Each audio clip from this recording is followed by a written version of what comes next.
جو یوم سب ایام میں سب سے عظیم ہے، جمعہ کریم ہے، جمعہ کریم ہے، جمعہ کریم ہے، جمعہ۔ السلام علیکم ورحمۃ اللہ وبرکاتہ۔ الحمد للہ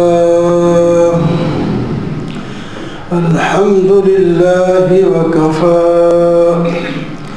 والصلاة والسلام على سید الرسل وخاتم الانبیاء، اما بعد فأعوذ باللہ من الشیطان الرجیم، بسم اللہ الرحمن الرحیم۔ إنه من يتق ويصبر فإن الله لا يضيع أجر المحسنين، صدق الله مولانا العظيم۔ اللهم صل على سيدنا ومولانا محمد وعلى آل سيدنا ومولانا محمد وبارك وسلم۔ محترم و معزز سامعین، بزرگوں، دوستوں اور عزیزوں، سورہ یوسف کی ایک آیت کا حصہ گزشتہ جمعہ بھی پڑھا تھا، اس جمعہ بھی وہی ابھی آپ سن رہے تھے کہ 1 سال ہماری زندگی کا اور کم ہو رہا ہے۔ بچہ بڑا ہوتا ہے، ماں باپ خوش ہوتے ہیں ہمارا بچہ بڑا ہو رہا ہے، حقیقت میں اس کی عمر کم ہو رہی ہوتی ہے۔ اس کی عمر اگر 60-70 سال ہے تو 1 سال گیا تو وہ 59 سال ہو جائے گی، ایک اور سال ہو گیا 78، باقی 68 سال رہ جائے گی، کم ہوتی جائے گی۔ اللہ اکبر۔ یہ قیمتی لمحات ہیں۔ کسی فارسی والے شخص سعدی رحمہ اللہ نے غالباً فرمایا ہے، عمر برفست آفتاب تموز، اندک ماند خواجہ خرہ ہنوز۔ عمر کی مثال برف کی ہے، سورج اپنی جولانیوں پر ہے، سورج کے سامنے جب برف رکھی جائے تو پگھلتی جاتی ہے۔ اگر برف کا مالک اس کو وقت پر نہ بیچ دے تو شام تک وہ پانی بن جائے، کوئی فائدہ نہیں ہوگا، نقصان ہو جائے گا۔ اس طرح یہ اللہ کی دی ہوئی عمر، اس سے ہم نے کوئی فائدہ نہ اٹھایا تو یہ عمر تو ختم ہی ہو جائے گی اور جواب دہی ہوگی آگے۔ تو اس واسطے ایک لمحہ قیمتی ہے، اس میں ہم اپنے ایمان کو بنائیں، اور ایمان کا جو بڑا جز ہے تقوی، تقوی لے کر اگر ہم چلے گئے تو کامیاب ہو جائیں۔ تقوی قرآن پاک کی شروع سے لے کر آخر تک چلے جائیں، تقوی ہی تقوی نظر آئے گا، تقوی ہی تقوی نظر آئے گا۔ اللہ تعالیٰ بھی فرماتے ہیں ان اکرمکم عند اللہ اتقاکم، میرے نزدیک تم میں سب سے زیادہ معزز اور محترم شخص وہ ہے جو تم میں سب سے بڑا پرہیزگار ہے۔ پرہیزگاروں کے لیے جنت سجائی گئی ہے. ان للمتقین مفازا حدائق الی آخر الآیت. تو یہ جو میں نے آیت پڑھی ہے پہلے خطبے میں، یہ یوسف علیہ السلام کا قول، ان کی بات اللہ تعالیٰ ذکر کر رہے ہیں اور ہمیں سبق دے رہے ہیں. حضرت یوسف علیہ نبینا علیہ الصلاۃ والتسلیم کے ساتھ بھائیوں نے جو ظلم کیے، زیادتیاں کی، وہ آج ہم بھی جانتے ہیں کوئی ڈھکی چھپی بات نہیں ہے. ظالم کے ساتھ کوئی احسان نہیں کرتا دنیا میں، یہ ایک طبعی اصول ہے. اللہ تعالیٰ کی طرف سے تو ہے، ظالم کو بھی اگر معاف کر دو، بدلہ بھی لے سکتے ہو، معاف کر دو تو تمہارے لیے اچھا رہے گا. لیکن طبیعت ایسی ہوتی ہے کہ وہ ظالم کو میں نہیں معاف کرتا، اس نے بڑا ظلم کیا. تو یوسف علیہ نبینا علیہ الصلاۃ والتسلیم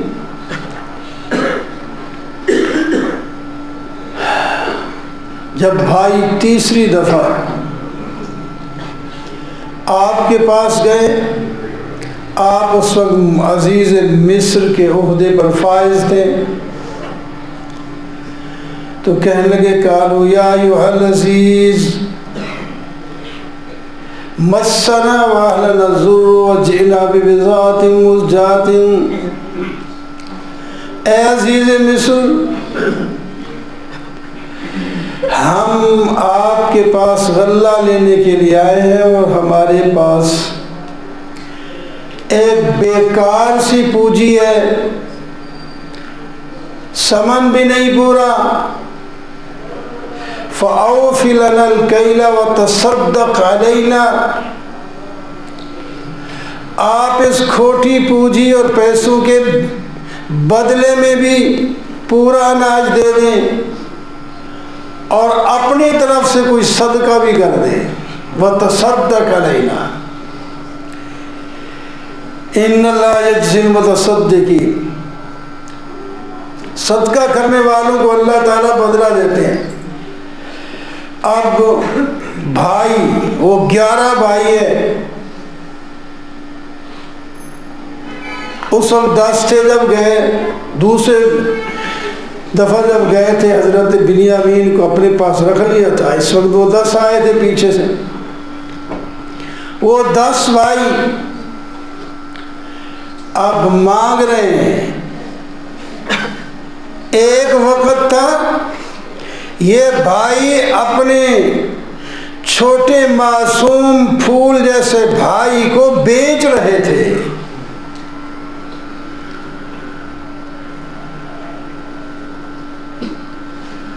آج وہ وقت آ گیا کہ وہ سارے بھائی آپ کے پاس آ کر بھیک مانگ رہے ہیں، کچھ صدقہ کر دیجئے. وقت ایک جیسا نہیں رہتا.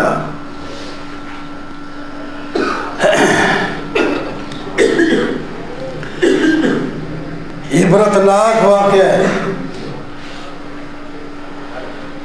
اب دل بھر آیا یوسف علیہ السلام کا، بھائی صدقہ مانگ رہے ہیں. اللہ تعالیٰ نے اجازت دے دی کہ اب راز کھول دے. پہلے راز نہیں کھولا،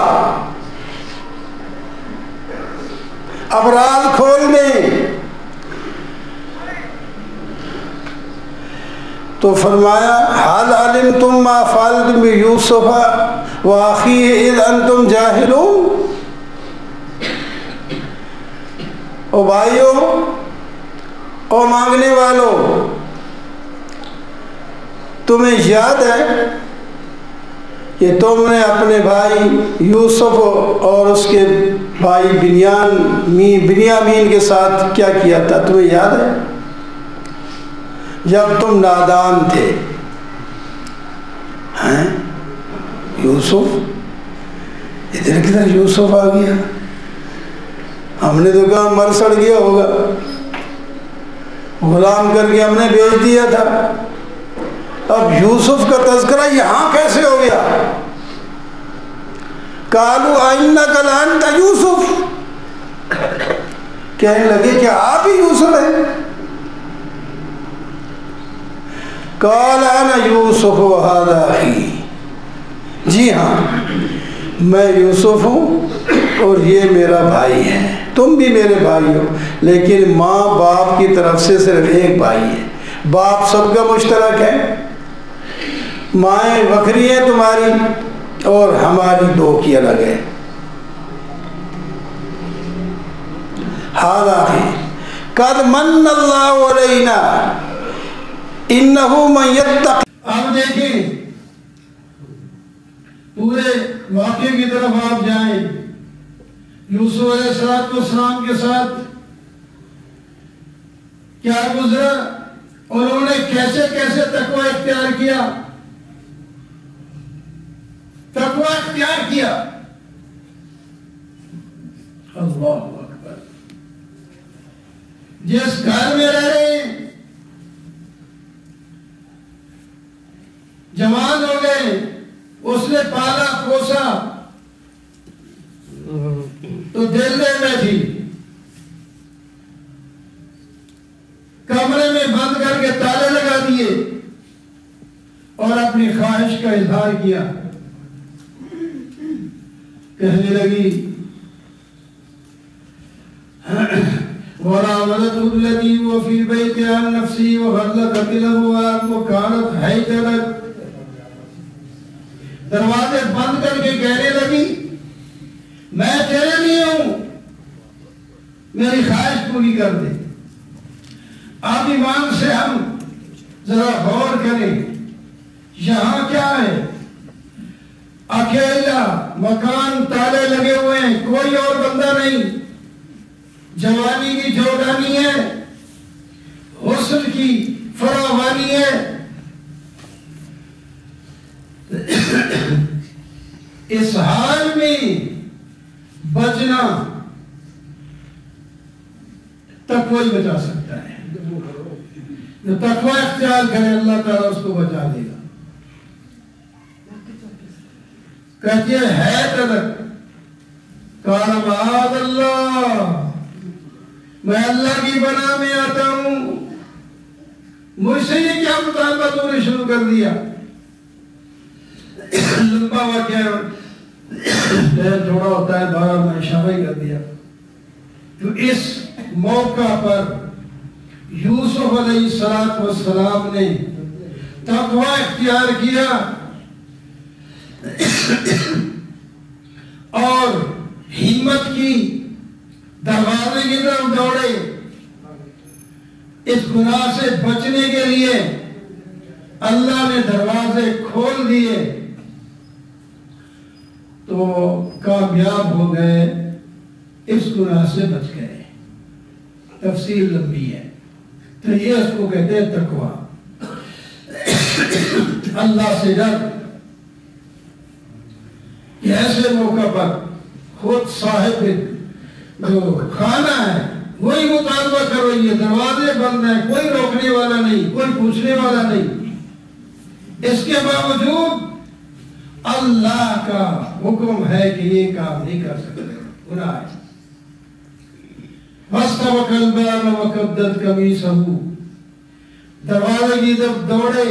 وہ کہیں میرا شکار ہو گیا، پیچھے سے دوڑی اس کو پکڑ لوں. قمیص پکڑی، قمیص پھٹ گئی. تو آخری گیٹ کے باہر نکلے والے عزیز مصر کھڑا ہے. یہ کیا ہوا؟ وہاں پہ الٹائی، اس کے خلاف بہتان مان رہی ہے کہ تو ہاتھ ڈالنے لگا تھا تیری عزت پہ. تو بہرحال اللہ نے بچایا. پھر جب یوسف علیہ السلام کے بھائی پہلی دفعہ گئے غلہ لینے کے لیے تو اس وقت عزیز مصر کے درجے پر یوسف علیہ السلام تھے. دیکھتے ہی ان کو گرفتار کر کے قید کر دیتے یا قتل کروا دیتے تو کون پوچھتا. یہ صبر جذبات ہوتے ہیں کہ میرے ساتھ ان لوگوں نے ظلم کیا ہے, یہ ظالم آیا ہے تو آدمی پھر کہتا ہے اچھے ظالم سے میں بدلہ دوں گا. لیکن یوسف علیہ السلام نے انہو من یتقی و یصبر صبر کیا, اپنے بھائیوں کی عزت کی, مہمان نوازی کی, ان کو مفت غلہ دیا, غلہ پیک کروایا, اونٹوں میں لگوایا اپنے نوکر چاکروں سے, اور ان کو عزت کے ساتھ رخصت کیا اور پھر کہا کہ اپنے چھوٹے بھائی کو لانا, نہ لاؤ گے تو پھر میرے پاس نہ آنا.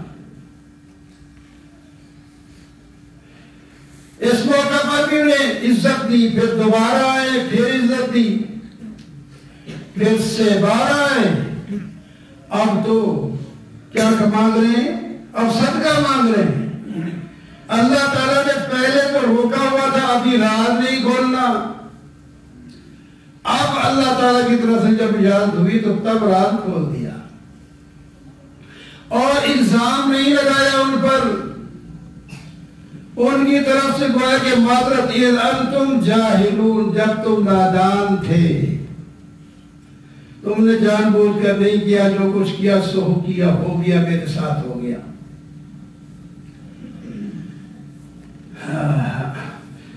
تو وہ کہنے لے جائیں لا تثریب علیکم اليوم, ڈرو نہیں, تمہیں تو یہ خطرہ ہوگا, یہ عزیز مصر ہے, ہمیں ابھی گرفتار کر کے سزا دے گا. لا تثریب علیکم اليوم, آج تمہارے اوپر کوئی الزام نہیں ہے, میں نے معاف کیا. یغفر اللہ, اللہ تعالیٰ بھی تمہیں معاف کر دے. اس کو کہتے ہیں صبر. اہل تقوی, انہوں نے فرمایا انہو من یتقی و یصبر, جو تقوی اختیار کرے اور صبر کرے. تو اس سورہ یوسف سے تقوی کا بھی ایک واقعہ مختصر اور صبر کا بھی ایک واقعہ مختصر میں نے عرض کر دیا. تقوی اور صبر یہ بہت اہم چیزیں ہیں. ان اللہ مع الصابرین, اللہ تعالیٰ صبر کرنے والوں کے ساتھ ہے.